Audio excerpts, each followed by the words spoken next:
Now, let's go to the States. The US Supreme Court has recently hit out at affirmative action. We spoke about this last week, the affirmative action on college campuses.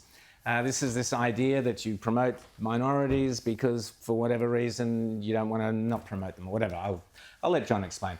With the move, revitalising the wider push for justice. So, people are pushing back and basically pushing against what is, in our opinion, racial discrimination. He joins us now, John Hinderaker from the Powerline blog, the must-read Powerline blog. How are you, John? Great to see you. Doing great, Rowan. Happy to be with you. Now, tell us about what has happened with, here in Australia, we're trying to divide our nation by race, but in America, the Supreme Court have come out and said, no more affirmative action. You can't do this racial division stuff. Tell us about it. Well, in the U.S., Rowan, we have been dividing by race for a long time. We've had 50 years of affirmative action, which is just a nice way of saying race discrimination. And in these two recent cases, Harvard and University of North Carolina, they related to education. And the Supreme Court basically said that the 14th Amendment means what it says. It guarantees to all Americans equal protection of the laws. And you cannot engage in race discrimination. And of course, the universities are howling with outrage. They've been discriminating like crazy, and they don't want to stop. And so now the next thing that has happened, Rowan, is that 13 state attorneys general have written a letter to the CEOs of the 100 largest companies in the United States, warning them against engaging in race discrimination in employment. And it's really interesting, Rowan, because they cite the Supreme Court decisions, UNC and Harvard, and they point out that these are different titles of the Civil Rights Act of 1964, but the principle is the same, and they're right about that. There's no doubt about it. And so what they're saying is that these DEI programs and affirmative action and so on, this is nothing but race discrimination, and it is illegal. Hear, hear. Hear, hear. John, I want to move on to another issue, though, which has been dominating the headlines. And I guess we could call it a little bit of a game show. Whose line is it anyway? The big question about the mystery bag of cocaine that just happened to be, lying around the White House. And one day we heard that it was in the, library in the executive mansion. And then we heard it was Colonel Mustard with a candlestick. And then, we heard that, no, it was by the Situation Room.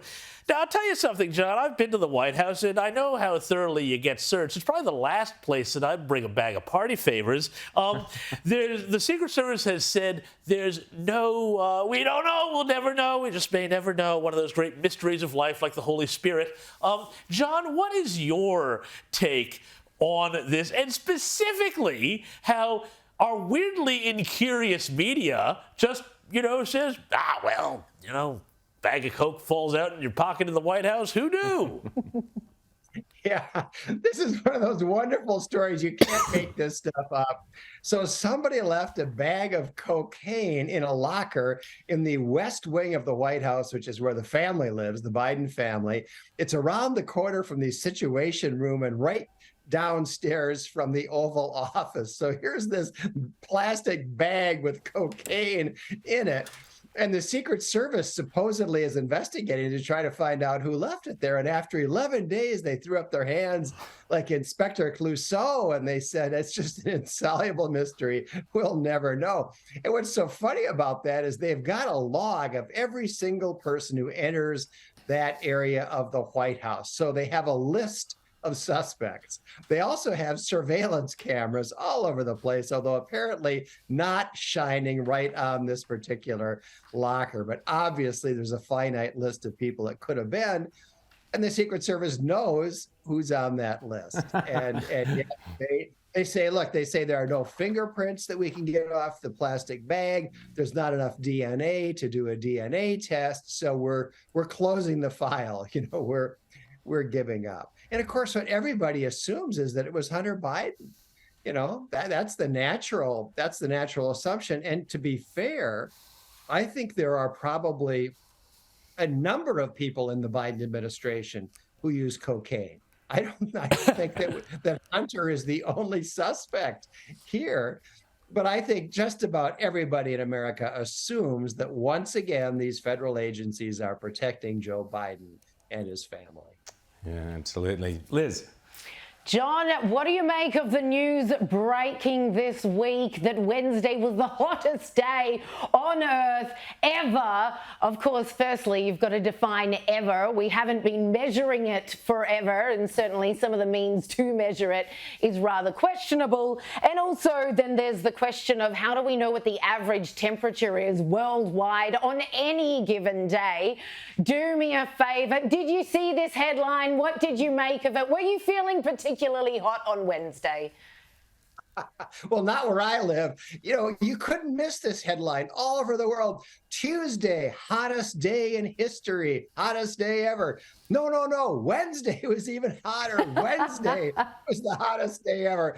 And then some expert came out and he said, well, the last time it was hotter than this was 125,000 years ago. You kind of scratch your head over that, how they would figure that out.